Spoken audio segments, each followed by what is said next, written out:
ఆంధ్రప్రదేశ్‌లో ఒక సంవత్సరం తర్వాత ఎలక్షన్‌లు జరిగిన ఒక సంవత్సరం తర్వాత జగన్మోహన్ రెడ్డి ఈరోజు వాళ్ళ కార్యకర్తలతోటి భారీ మీటింగ్ పెట్టుకున్నాడు.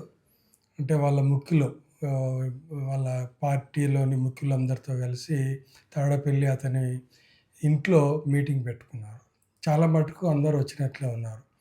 ఇంతకుముందు ఎంతమందైతే కొంతమంది రాలిపోయిన వికెట్లు అంటే కొందరు ఎలక్షన్‌ల తర్వాత జంప్ జిలానీలు ఉంటారు గదా! వాళ్ళందరూ ఎళ్ళిపోయారు.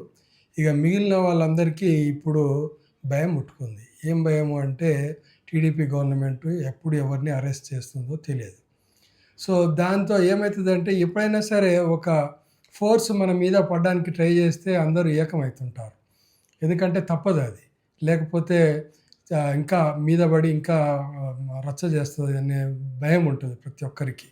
సో, దాంతో ఇప్పుడేమైందంటే జగన్మోహన్ రెడ్డి పార్టీలో అందరికీ మనం ఏకమవ్వాలి అనేటువంటి ఒక ఆలోచన వస్తున్నట్లుగా మనము దీన్ని భావించవచ్చు.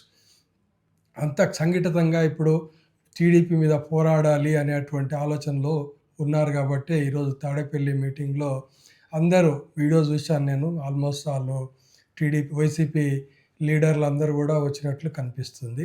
ఇది వైసీపీకి ఒక శుభసూచకంగా మనం భావించవచ్చు. ఎప్పుడైనా సరే రాజకీయాలలో పోరాడాలంటే అందరూ సంఘటితంగా పోరాడాల. ఒక్క జగన్మోహన్ రెడ్డి పోరాడితే రాష్ట్రం అంతా తిరిగి దానివల్ల పెద్దగా ఉపయోగం ఉండదు.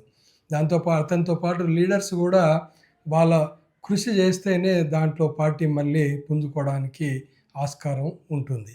సో, ఇప్పుడు వైసీపీ గాడిలో పడిందని మనము భావించవచ్చు.